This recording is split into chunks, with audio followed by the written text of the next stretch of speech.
elle va rencontrer un monsieur. Quand elle va rencontrer ces messieurs-là va la gâter. Ce monsieur va faire beaucoup du bien à cette fille. Et à chaque fois qu'elle sortait, elle rentrait, elle amenait toujours quelque chose dans sa famille et la maison était heureuse parce qu'il se disait, nous pouvons respirer. Et au bout d'un moment, la fille est tombée grosse. Et lorsqu'elle est tombée grosse, elle s'est dit, bon, le monsieur avait 3-4 femmes déjà casées quelque part. Et parmi les 3-4 femmes qu'il avait, il y avait 2 qui avaient des enfants. Les 2 autres n'avaient pas des enfants. Il avait beaucoup de moyens. Et il va caser cette fille en 5e position. Et elle était trop jeune par rapport aux autres.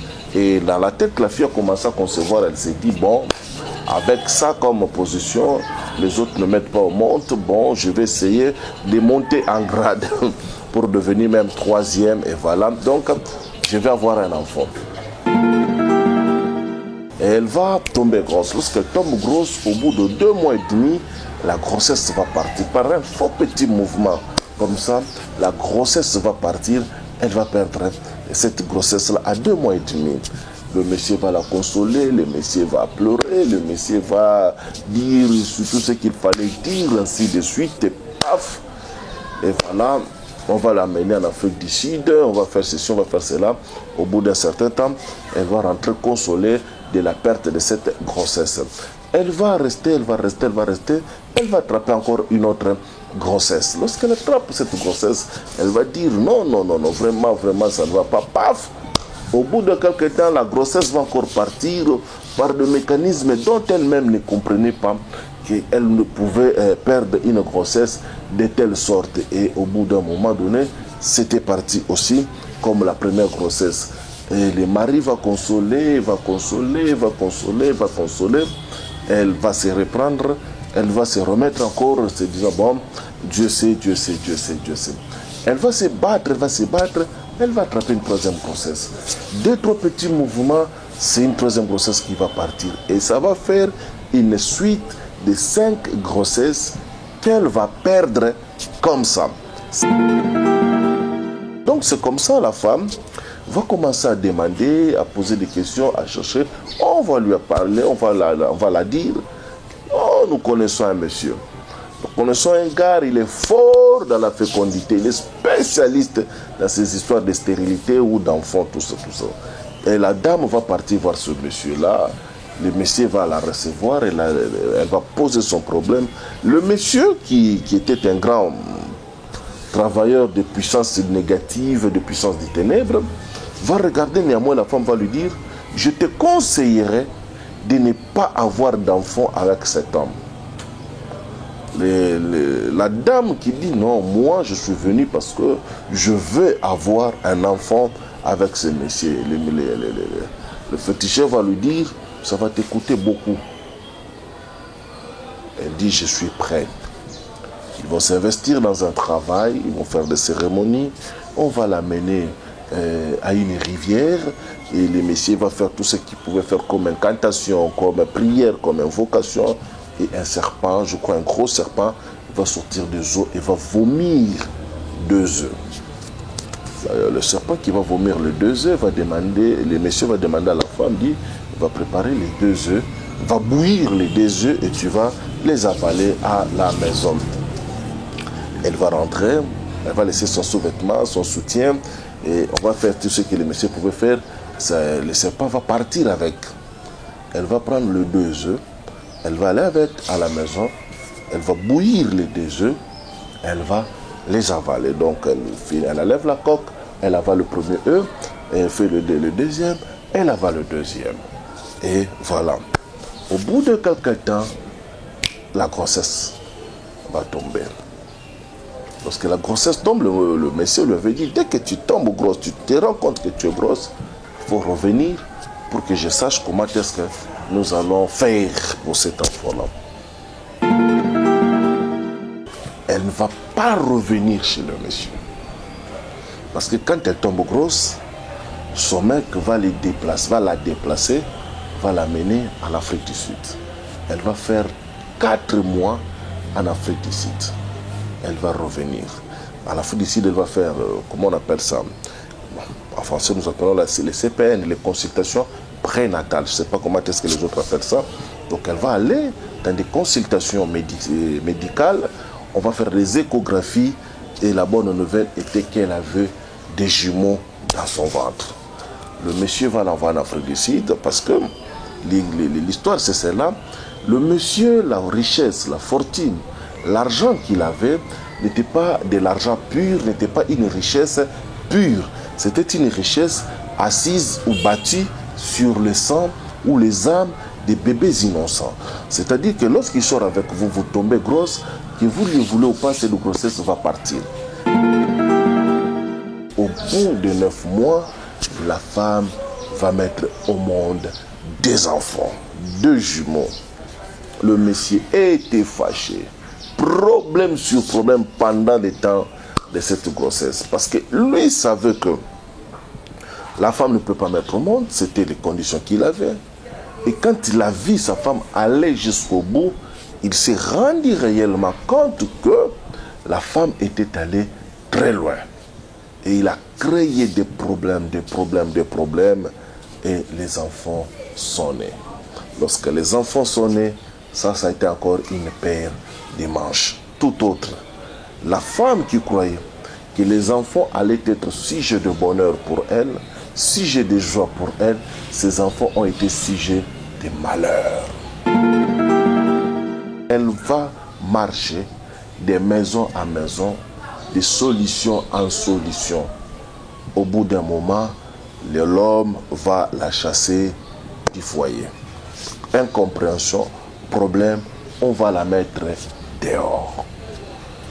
Une fille qui était issue d'une famille modeste, qui s'est croisée avec quelqu'un qui a commencé à respirer, et qui se disait avoir un enfant avec ce monsieur, ma vie va changer.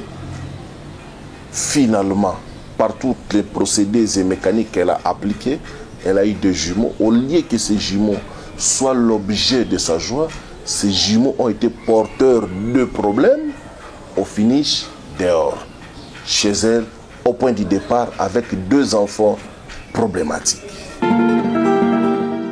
La Bible dit que les enfants sont une bénédiction. C'est comme des flèches rangées dans un carquois pour les jours de la bataille. Ces enfants-là n'ont pas été des bénédictions parce que là où on est allé les chercher, ce n'était pas dans des conditions normales.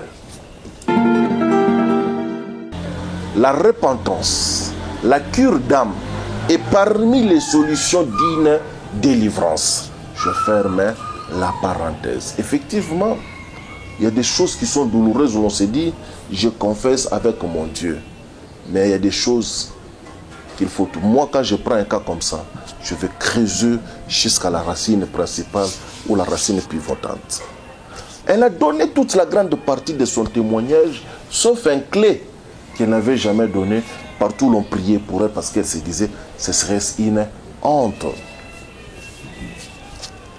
Donc, nous allons la prendre avec des prières, des orientations, des directives. C'est alors, elle va faire une cure d'âme, une première, où je sentais toujours que c'était incomplète, c'était incomplète, c'était incomplète. Un bon jour, je la réveille, tard dans la nuit. Il faut que nous parlions sincèrement. C'est comme ça qu'elle va commencer à raconter la même version. Je disais non, il y a quelque chose que tu ne racontes pas. Il y a quelque chose que tu ne dis pas. En fait, dans tout ça, le féticheur, les marabouts qui lui avaient donné les 2 œufs, avaient pu entrer en relation sexuelle avec elle. En réalité, les 2 enfants-là, les 2 jumeaux, n'étaient pas des jumeaux issus de la sémence de ces messieurs qui étaient en train de la soutenir. En d'autres termes, qu'est-ce que ces gens appellent? La sorcellerie, c'est une capacité. Et ça, ensemble, il y a une connaissance, oyo mutu, oyo azana œil ouvert, à acquérir nakati na monde oyo. Ensemble ya ba pratique, ensemble ya ba maîtrise, ya ba énergie, ya ba force, ya ba esprit, ya ba entité oyo moto aza ko acquérir, aza ko gérer, ko dominer, ko utiliser. Shalom, shalom, bonjour, bon après-midi, bonsoir. Heureux de me retrouver devant vous, devant votre téléviseur, votre téléphone, c'est pas moi, votre tablette, votre ordinateur, de partout vous êtes, dans vos maisons, dans vos lieux de travail, dans vos chambres. Vous êtes en train de me suivre pour ce témoignage, pour cette émission, les réalités spirituelles. Je vous salue. Heureux, je suis heureux d'être avec vous parce que nous allons passer quelques minutes ensemble pour partager une histoire passionnante et qui doit vous édifier, vous donner le courage, le désir dans la vie de ne pas faire certaines erreurs. Que Dieu vous bénisse de partout où vous êtes. Merci beaucoup pour vos commentaires. Merci pour vos appels. Merci pour vos questionnements. Merci pour tout ce que vous êtes en train de faire, de nous demander. Merci parce que avec vous, nous sommes en train d'avancer pas à pas, sans buzz, sans des histoires de gauche à droite. Nous sommes en train de travailler et nous sommes en train de gagner pas à pas avec vous. Merci pour vos partages que vous faites des émissions. Merci pour les gens que vous demandez de se faire abonner.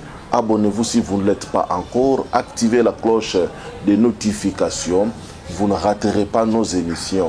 Et l'Éternel Dieu vous édifiera encore un peu plus. Que Dieu vous bénisse parce que à chaque jour, il y a quand même quelqu'un qui nous appelle, qui nous raconte son histoire, qui nous donne son témoignage. Et Dieu est en train de faire. Et l'Éternel Dieu fera de telle sorte que votre vie soit transformée pour toujours. Comme nous ne cessons de le dire, nous sommes là pour démontrer que le ténèbre n'est pas une bonne affaire. Vous devrez chercher la délivrance à tout prix afin de quitter dans le monde du ténèbre pour avoir la paix. Et la véritable paix, on la retrouve qu'en Jésus-Christ. Tout ce que nous voyons là est éphémère et passager. Mais en Christ, vous aurez la paix et vous pourriez avoir aussi tout ce que les autres cherchent dans le monde du ténèbre, la gloire, la renommée, le succès, l'avancement. Christ le donne sans pour autant donner autant de conditions que le monde du ténèbre les donne. Alors, restez scotchés, suivez ces témoignages, écoutez un peu ce qui se passe dans le monde du ténèbre et Dieu vous aidera. Peut-être l'histoire va vous sembler un peu douloureuse, mais supportez parce que il y a des gens qui sont prêts à faire n'importe quoi pour trouver solution à leurs problèmes. Et vous, vous avez Jésus-Christ, vous êtes bénis, vous êtes heureux. Merci beaucoup. Que Dieu vous bénisse. Je vais combiner deux petites histoires qui vont faire de telle sorte que nous puissions être édifiés dans ça. Deux petites histoires qui vont nous aider, qui vont nous réconforter et ainsi de suite. Voilà un peu. Donc, j'ai ici avec moi un témoignage qui s'est passé il y a quelques années d'un cas que nous avons suivi. Ce témoignage est douloureux et il est poignant. Il est douloureux et il est poignant. Pourquoi? Parce que il y a une jeune fille qui avait un avenir prometteur. Très belle, propre, qui s'est débrouillée ici d'une famille modeste. Mais en la regardant, vous sentez que cette fille, avec la grâce de Dieu, avec la prière, avec la faveur, Dieu allait l'aider, elle allait finir par réussir dans sa vie. Il y a des gens, vous le regardez de prime abord comme ça, vous sentez que cette personne, la grâce de Dieu va l'accompagner d'une manière ou d'une autre.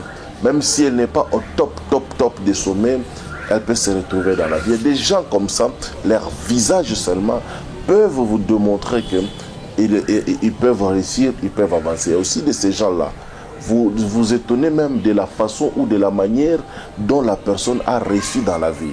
Vous vous posez mille et une questions de savoir mais comment est-ce qu'il s'est en sorti.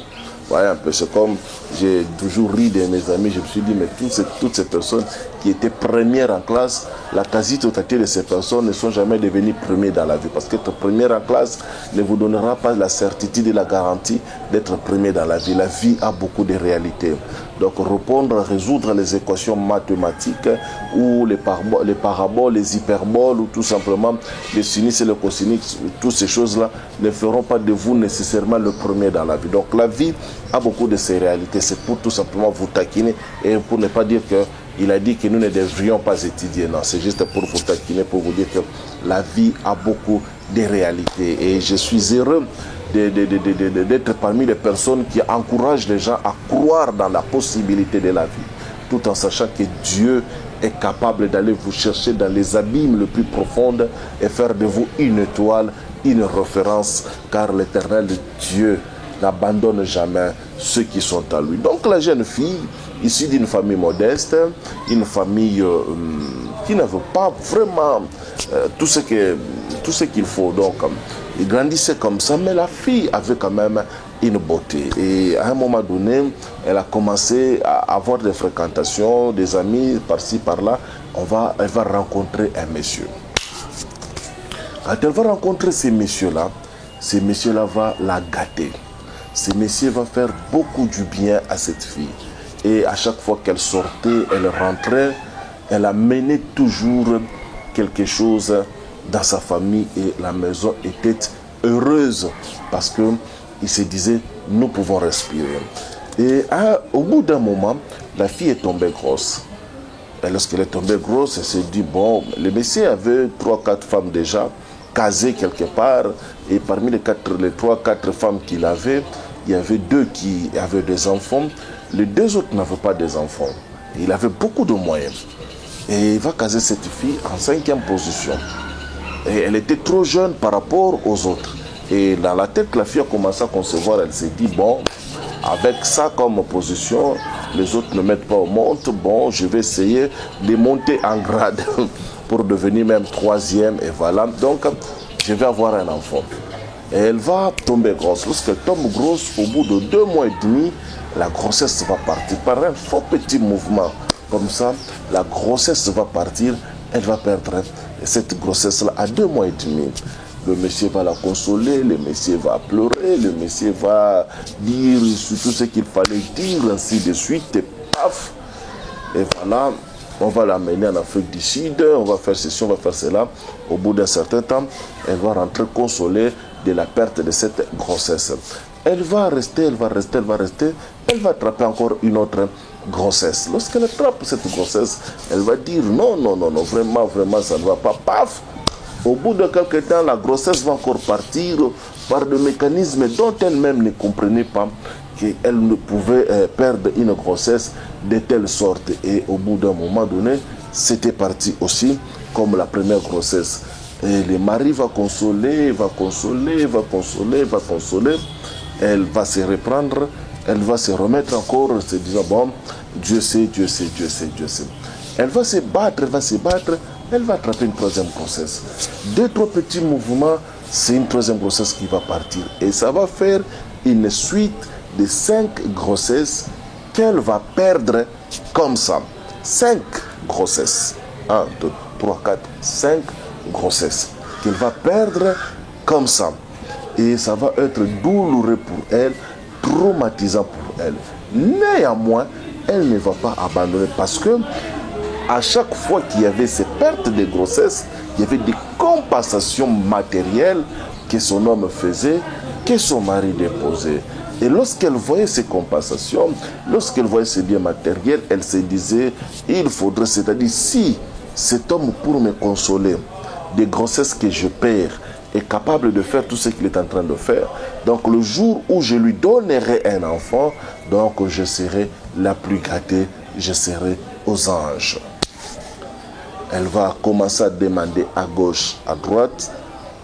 Beaucoup de gens sont tombés sur des mauvaises pistes, sur des mauvaises personnes, parce que tout simplement, ils ont voulu commencer à chercher de gauche à droite. Ce sont des problèmes, ce sont des situations qui poussent parfois les gens à aller chercher. Moi, des fois, je ne condamne pas les gens qui se disent ou qui disent je fais ceci, je fais cela. Des fois, je ne leur condamne pas. Je me dis, ce sont des situations, ce sont des circonstances.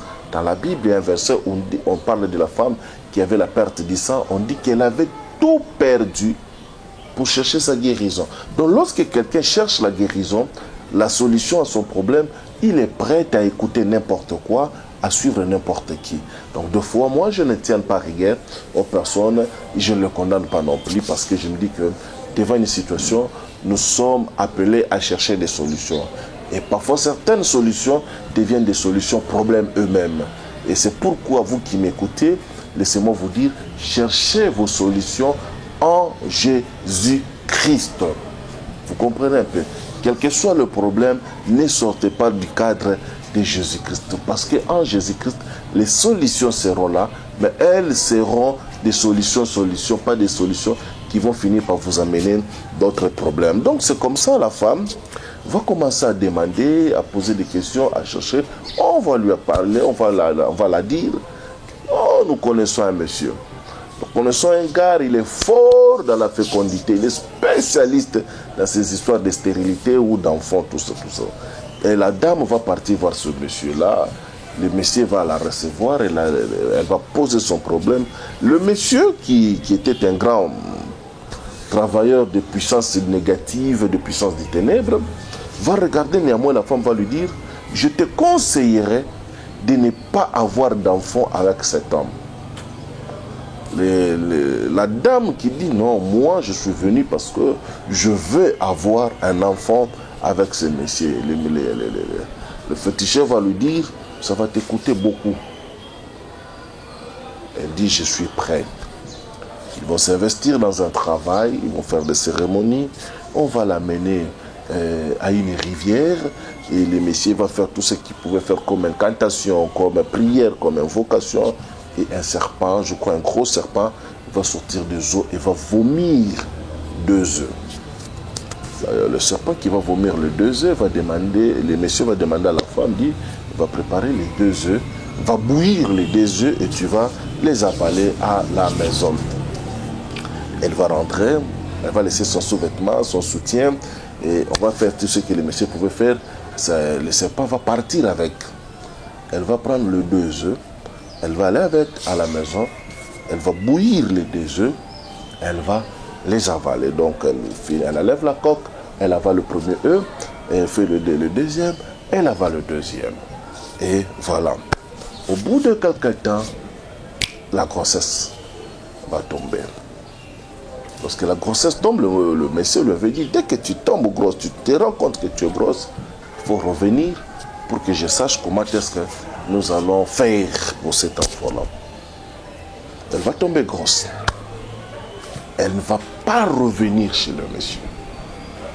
Parce que quand elle tombe grosse, son mec va la déplacer, va l'amener en Afrique du Sud. Elle va faire 4 mois en Afrique du Sud. Elle va revenir. En Afrique du Sud, elle va faire, comment on appelle ça? En français, nous appelons les CPN, les consultations prénatales. Je ne sais pas comment est-ce que les autres appellent ça. Donc elle va aller dans des consultations médicales.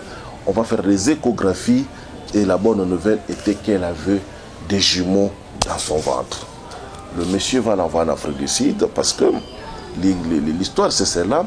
Le monsieur, la richesse, la fortune, l'argent qu'il avait n'était pas de l'argent pur, n'était pas une richesse pure. C'était une richesse assise ou bâtie sur le sang ou les âmes des bébés innocents. C'est-à-dire que lorsqu'il sort avec vous, vous tombez grosse, que vous le voulez ou pas, cette grossesse va partir. Il avait fait des travaux, des cérémonies pour sa première et sa seconde épouse. Il les avait bloqués, je ne sais pas comment, par quel mécanisme il avait fait. Les deux avaient eu, au moins l'autre avait eu 3 enfants, l'autre a eu 2 enfants. Et il ne pouvait plus concevoir, mais les 5 enfants qu'il avait eu de ces 2 unions sont restés. Mais de toutes les autres relations que le monsieur pouvait avoir, les grossesses partaient, jusqu'à tel que les 2 autres épouses qu'il avait épousées, c'est tout simplement parce que les grossesses étaient tellement parties aux 2 autres épouses, on était arrivé au point où on a opéré, on a sectionné les appareils reproductifs de la femme, les trompes, et toutes ces choses-là, la matrice, on les avait sectionnées et les femmes ne pouvaient plus avoir d'enfants. C'est comme ça qu'il va les épouser. Donc ce monsieur avait un hôtel satanique, un hôtel démoniaque qui prenait les âmes de petits-enfants, qui prenait le sang de petits-enfants. Donc vous tombez grosse, que vous le voulez ou pas, ça va partir. Et lorsque ça partait comme ça, lui, il devenait fort, il devenait puissant, on ne le touchait pas au travail, il montait en puissance. Mais des gens comme ça, vous ne comprenez pas comment c'est fait qu'il est là, dans un poste de 10 ans, 15 ans, 20 ans, 25 ans, 30 ans. Il ne parvient pas, on ne parvient pas à les déboulonner. C'est-à-dire qu'il devient comme un molosse dans ce qu'il est en train de faire. Donc, il va commencer à vouloir prendre ces deux jumeaux-là. Et ces deux jumeaux ne sont pas des jumeaux normaux. Ce sont des jumeaux qui sont issus de 2 œufs que la femme veut manger. Donc, il va envoyer la femme à l'Afrique du Sud. Il va faire tout ce qu'il pouvait faire. Il va la ramener dans le pays. Et au bout de 9 mois, la femme va mettre au monde des enfants, 2 jumeaux. Le monsieur était fâché. Problème sur problème pendant le temps de cette grossesse. Parce que lui savait que la femme ne peut pas mettre au monde. C'était les conditions qu'il avait. Et quand il a vu sa femme aller jusqu'au bout, il s'est rendu réellement compte que la femme était allée très loin. Et il a créé des problèmes. Et les enfants sont nés. Lorsque les enfants sont nés, ça a été encore une paire de manches. Tout autre. La femme qui croyait que les enfants allaient être sujet de bonheur pour elle, sujet de joie pour elle, ces enfants ont été sujets de malheur, sujet de pleurs, sujet de douleur. L'un des enfants est né avec une malformation, excusez-moi, de la tête qui prenait du volume. On a parlé des liquides, je ne sais pas moi, comment ils ont donné des termes pas possibles. Et la femme a commencé à marcher de maison à maison. Lorsqu'elle est d'abord partie chez le féticheur qui lui avait donné les ailes, le monsieur était déjà décédé. Impossible d'avoir quoi que ce soit comme solution. Elle va marcher de maison à maison, de solution en solution. Au bout d'un moment, l'homme va la chasser du foyer. Incompréhension, problème, on va la mettre dehors. Une fille qui était issue d'une famille modeste, qui s'est croisée avec quelqu'un qui a commencé à respirer, et qui se disait avoir un enfant avec ce monsieur, ma vie va changer. Finalement, par tous les procédés et mécaniques qu'elle a appliqués, elle a eu 2 jumeaux. Au lieu que ces jumeaux soient l'objet de sa joie, ces jumeaux ont été porteurs de problèmes. Au finish, dehors, chez elle, au point du départ, avec 2 enfants problématiques. Avant que je ne continue mon histoire, mon témoignage, ma réalité spirituelle, je t'exhorte toi en te disant, chaque décision que nous prenons sur cette terre des hommes peut avoir des conséquences positives ou négatives. Donc lorsque vous décidez, vous vous engagez dans une direction, sachez qu'il y a le prix à payer pour toute décision que nous prenons dans la vie. Mes chers amis, prenez les décisions en Jésus-Christ. Faites vos offrandes, vos sacrifices en Jésus-Christ, vous aurez la paix. En dehors de Jésus-Christ, tout ce que vous faites, vous êtes en train de vous enfoncer inutilement. La moindre de choses, en fait, la grande chose que les gens ne comprennent pas, les gens ne pensent pas qu'en Christ on peut faire des... Non, en Christ aussi, il arrive à un moment donné, Dieu a besoin de voir notre bonne volonté. Je ferme cette parenthèse-là. Mais faites tout ce que vous voulez faire pour avoir vos solutions en Jésus-Christ, Yoshua Hamashiach. Parce qu'au moins, je vous donne la certitude que vous aurez la paix. Donc la femme va se retrouver. 2 enfants, l'un des jumeaux, la tête était en train de prendre du volume jusqu'à ce qu'à un moment donné, il ne pouvait ni marcher, ni s'asseoir parce que le poids de la tête pesait. C'est comme ça. Souffrance sur souffrance, problème sur problème, malheur sur malheur, elle va se retourner pour entrer sur la voie du Seigneur, pour chercher la délivrance, pour chercher que le Seigneur l'aide, que le Seigneur l'assiste. Tous tout le monde qui voyait cet enfant, tout homme de Dieu qui a prié pour cet enfant, disait toujours que la source de cet enfant, de ces enfants, n'était pas une bonne source. Vous savez, lorsqu'on va chez un féticheur, chez un marabout, pour trouver une solution, il va tout simplement vous mettre dans des problèmes qui feront que des générations et des générations, vous risquerez de payer les prix. Donc, les gens, les hommes de Dieu, les serviteurs de Dieu, ont prié, ont demandé pour que Dieu fasse grâce. Et au bout d'un moment, cet enfant qui développait la grosse tête, excusez-moi le terme, va mourir. Il va rester avec le deuxième jumeau, qui pour l'instant semblait être bon.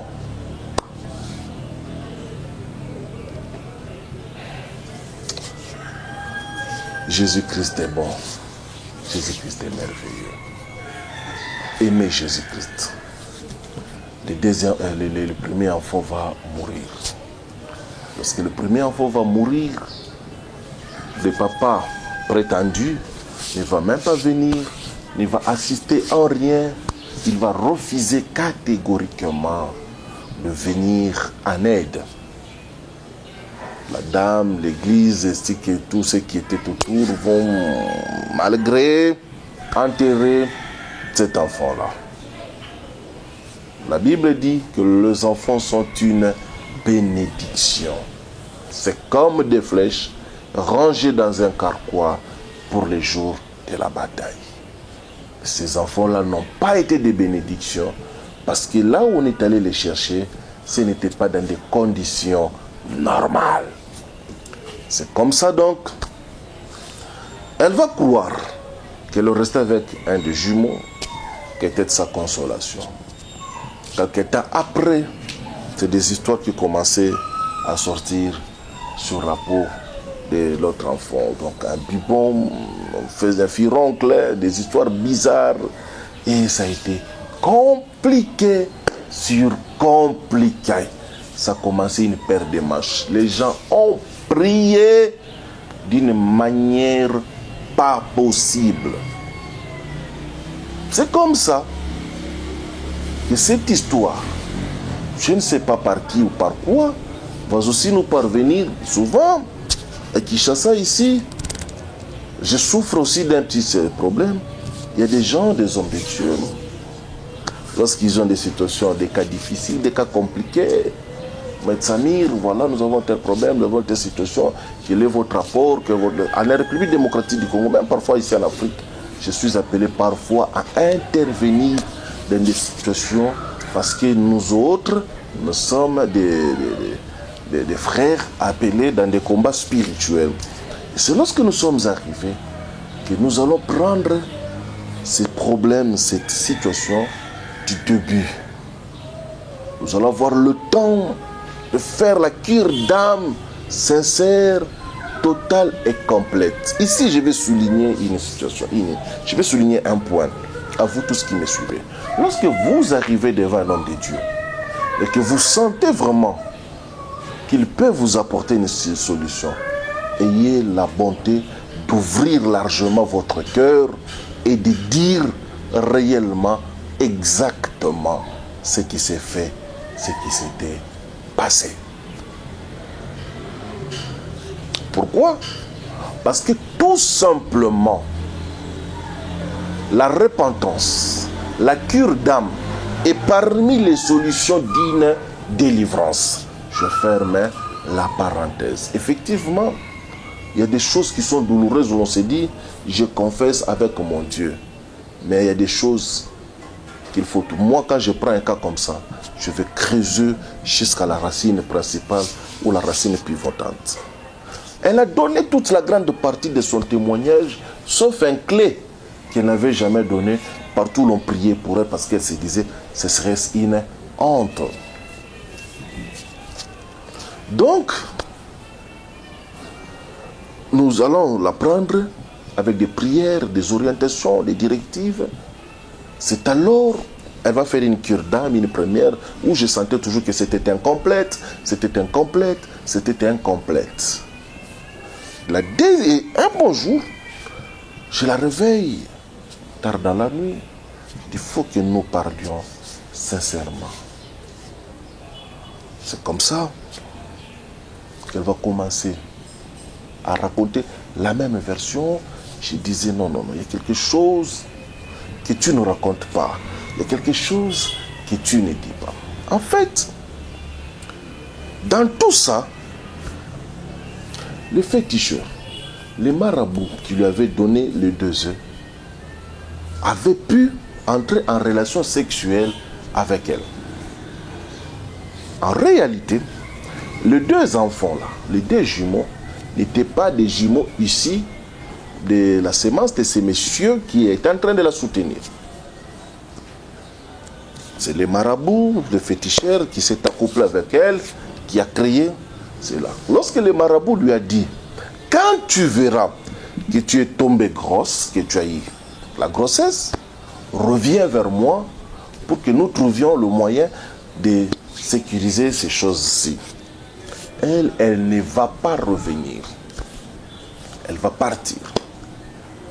Et les marabouts, dans ces combats, parce que le papa, le monsieur qui était avec cette femme à la maison, qui était un haut spirituel, vont s'affronter d'une manière ou d'une autre avec le monsieur. Le marabout va finir par mourir.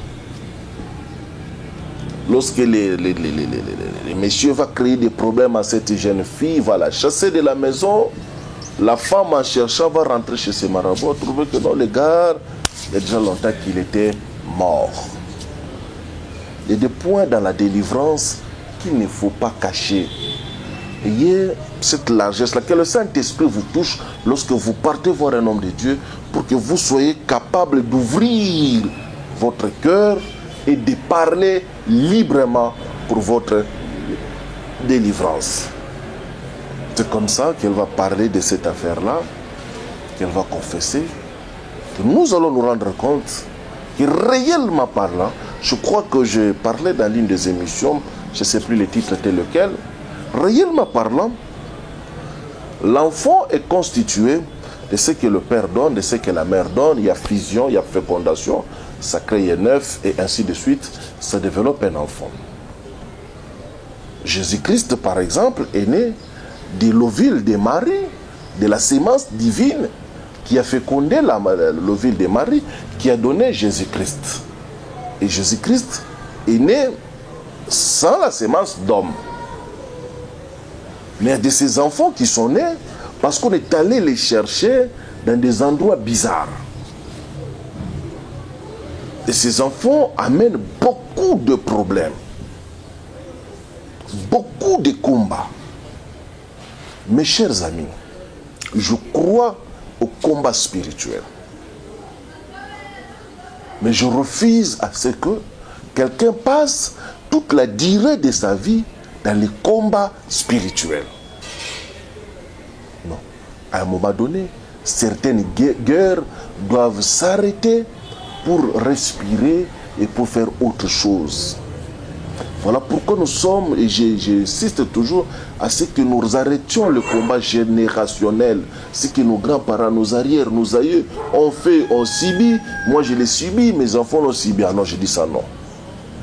Nous devons, vous savez pourquoi Salomon a construit le temple?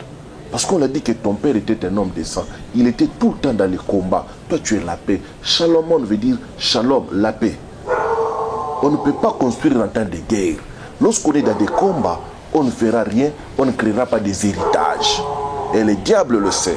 Voilà pourquoi il amène certaines personnes dans des longs combats pour qu'ils n'aient pas le temps de créer des héritages. C'est comme ça. Nous allons prendre le temps maintenant de suivre cette dame-là, de prier. Mais cet enfant-là, qui est resté, qui a des histoires qui faisaient comme des plaies, comme des furoncles, comme des bubons, comme des boutons, quand ça éclate comme ça, vous ne pouvez pas supporter. Des antibiotiques qu'on a donnés, on a fait ceci. Cet enfant, physiquement, la composition humaine, mais cet enfant n'est pas humain. Parce que la source, c'est la relation sexuelle entre la maman et le marabout et les œufs qui ont été vomis par un serpent. Vous voyez, nous avons en nous le corps. Nous avons le corps dans lesquels se pose une âme qui sert de jonction entre le corps et l'esprit. Parce que l'âme parvient à relier le corps à l'esprit d'être ensemble. Parce que le corps et l'esprit sont des entités qui ne peuvent pas cohabiter. Et pour qu'ils soient ensemble, ça là, ce que je viens de dire ici, tous les pasteurs vont me couper la tête parce que ça n'a jamais été dit et ça ne sera jamais dit. Donc le corps et l'esprit sont des entités qui ne peuvent pas cohabiter. La force qui retient le corps et l'esprit, c'est l'âme. L'âme prend ce qui est charnel, l'amène dans l'esprit. Il prend ce qui est spirituel et l'amène dans le corps. Voilà pourquoi l'apôtre Paul va crier un jour, il dit: ce que je veux faire, je ne le fais pas. Miséricorde que je suis, qui me délivrera? C'est l'apôtre Paul qui va crier comme ça. C'est l'apôtre Paul, c'est pas Saul de Tarse. C'est l'apôtre Paul dans le livre de Romains. Il dit: dans mon corps est inscrit une loi que je ne veux pas faire. Mais c'est ce que je fais. Mon esprit veut faire autre chose. Je ne le fais pas. Donc, il y a cette guerre entre la chair et l'esprit. Parce qu'il y a la matière et l'antimatière. Ces deux forces-là se tirent. Mais maintenant, pour qu'ils vivent ensemble, ils collaborent, ils cohabitent ensemble en paix. Il faut que l'âme soit une âme venant de Dieu, qu'elle soit une âme pure, propre. Lorsqu'on part chercher les âmes de ceci et de cela, ça crée de la folie, ça crée des problèmes dans la vie. Et vous avez des enfants, au lieu d'être porteurs de bonheur. Ici, je ne parle pas des enfants qui sont victimes de certains sacrifices. Je parle des enfants qu'on est allé chercher dans des maisons, dans des fétiches. Au lieu que ces enfants deviennent porte-bonheur dans votre famille, ces enfants deviennent des porte-problèmes. Pharmacie sur pharmacie, hôpital sur hôpital, maladie sur maladie. Je ferme la parenthèse. C'est comme ça que nous allons rentrer dans la prière. Nous allons prier, prier, prier, prier. Je vous épargne la fin et la suite de cette délivrance-là. Parce que les cardiaques vont fuir de me suivre, vont se désabonner. Ce n'est pas une bonne chose.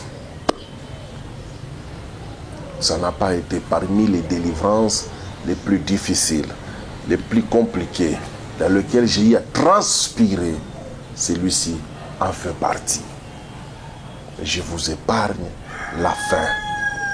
Je ne sais pas si je m'autoriserai un jour, je ne pense pas aussi que je le ferai, à faire passer les gens pour tout ça là, parce que pour leur dignité, heureusement au jour d'aujourd'hui, la dame est mariée à un homme de Dieu. Donc je l'ai dit, il ne faut pas tout soulever à ton homme, hein? Parce que là nous avons soigné les passés, nous avons coupé, nous avons arraché, nous avons arrangé les passés. Bon, ça là, tu n'expliques pas ça à ton homme. Donc, mais la délivrance a été terrible. Je voudrais tout simplement, j'ai soulevé ce témoignage tout simplement pour vous exhorter à vous dire: l'ennemi ne peut pas venir là où il n'y a rien. Cette femme était une étoile, elle avait une étoile. C'est pourquoi le Messie l'avait attirée. Mais puisque le Messie l'avait attirée, le Messie va subir aussi, après tous ces mouvements-là, le fait que ces deux enfants jumeaux vont naître, ce Messie va perdre son travail, va finir par mourir avec une paralysie, un AVC impossible à expliquer. Tout son argent était terminé. Ce monsieur est allé voir même l'un des plus grands pasteurs qui était au Nigeria pour qu'on puisse le guérir, et il a fini par mourir pauvre. Ces deux femmes aujourd'hui n'ont rien et les autres sont perdus comme ça. Pourquoi? Parce que la femme qu'il est allé chercher, en fait, pour prendre le sang, était devenue l'épine dans son talon qui a causé la perte et la chute. Les engagements que vous faites dans la vie peuvent vous aider à monter, tout comme à tomber. Et lorsque l'ennemi vous met sur une voie, il créera des occasions qui feront de telle sorte que vous puissiez tomber. Parce que le diable ne donne pas éternellement. La Bible dit dans les livres des Proverbes, c'est la bénédiction de l'Éternel qui enrichit. Elle ne se fait suivre d'aucun chagrin. Lorsque vous voyez que votre bénédiction chagrine quelque part, crée de chagrin quelque part, regardez vos sources. Peut-être pas vos sources à vous, de vos parents, de vos arrière-grands-parents. Traitez vos fondements. traitez vos racines, traitez vos bases. Donc, un homme qui apparemment avait une très bonne vie, réussie, va finir par mourir parce qu'il est allé chercher une petite fille pour continuer ses sacrifices, mais cette petite fille va entraîner sa chute parce que la fille voulait avoir un enfant. D'une autre part, ne soyez pas cupides de la richesse que vous voyez chez autrui, car vous ne savez pas sur quoi est bâtie ces richesses-là. Il y a des gens que vous allez apprécier de loin, laissez-les de loin, n'entrez pas dans le détail pour savoir. Le goût, les désirs du luxe sur cette terre des hommes a poussé les gens à vendre leurs âmes. La plus grande expérience que les esprits cherchent, c'est de s'incarner en être humain. Mais puisque ils ont la capacité de créer le corps physique, mais pas de créer l'âme, voilà pourquoi les diables s'efforcent à gagner une grande quantité d'âmes sur cette terre des hommes pour permettre à certains démons, à certaines entités de venir vivre l'expérience humaine. Est-ce que quelqu'un m'a saisi? Les diables trouvent une grande quantité d'âmes, les accolent à certains esprits pour que ces esprits viennent. Nous avons des témoignages où on a pris des démons, on les a fait rentrer dans des ventres des gens. Nous sommes allés prier comme ça, l'enfant disparaît. L'enfant. Que Dieu vous bénisse. Je vais m'arrêter par là aujourd'hui. Non. J'avais un deuxième témoignage, mais je crois que je le ferai dans une autre émission. Mais je voudrais vous exhorter en vous disant, sachez qu'est-ce que vous voulez. Regardez dans votre famille de quelle manière les richesses de votre famille ont été bâties, qui ont été sacrifiées. Si vous êtes allé quelque part où il n'y avait pas Jésus-Christ, on a fait ceci, on a fait cela, revoyez votre vie, revoyez votre marche. Oh non, je ne mettais pas au monde, ma femme ne mettait pas au monde. Il y a des femmes qui ont des enfants dans leur maison, le mari ne sait pas. Il avait la stérilité, il ne sait pas qu'est-ce que la femme a fait pour que l'enfant arrive dans la maison. La femme, pour garder le foyer, est capable de faire n'importe quoi, de faire n'importe quoi, pour tout simplement maintenir le foyer. Lorsque Dieu ne vous donne pas d'enfant, n'allez pas chercher chez les marabouts. Priez, cherchez la miséricorde de Dieu. Travaillez, Dieu est miséricordieux. Touchez le corps des sensibles de Dieu, il vous donnera toujours un enfant. Il vous laisse. Nous avons beaucoup de cas de stérilité dans la Bible qui ont été résolus. Cherchez, Dieu a aussi ses faiblesses. Cherchez les faiblesses de Dieu. Mais évitez de mettre vos pieds dans des maisons où on vous fera des choses qui feront que toute une progéniture peut être sacrifiée, peut être vendue. Je m'arrêterai en vous donnant une petite histoire. Une minute, parce que je la raconterai dans une autre émission. J'ai connu quelqu'un qui est né, parce que sa maman était partie en brousse. Elle a rencontré un esprit. L'esprit est entré en contact avec cette femme. Elle a mis au monde un enfant. Les gens l'ont chassé, les gens l'ont fait ceci. Cet enfant a grandi même. Mais bon, ce sera peut-être une autre émission. C'était les réalités spirituelles que nous partageons avec vous, que nous discutions avec vous. Faites partager aussi aux autres pour leur alerter que ce n'est pas bien, lorsqu'on est dans des problèmes, d'aller chercher nos amis de l'autre côté. Je ne vais pas beaucoup les citer, les nommer, parce qu'au jour d'aujourd'hui, avec la mondialisation, il y a toujours des appels, tu nous combats. Est-ce que tu combats? Des amis qui sont en face de nous. Il faut éviter d'aller entrer trop en contact avec ces gens-là. Parce que ces gens-là sont les agents de l'ennemi, du diable. Ils ne voudront jamais votre bonheur.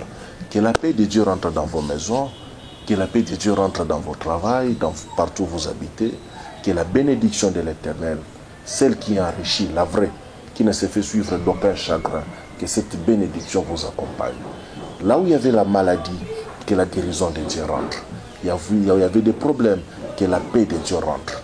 Là où il y avait le chômage, le blocage, que la paix de Dieu rentre. Je prie, mon Dieu, toi qui m'as regardé, toi qui as pris du temps à m'écouter, que ce témoignage te donne la force de dire, tu as un Dieu vivant, il ne t'abandonnera pas, il ne te laissera pas.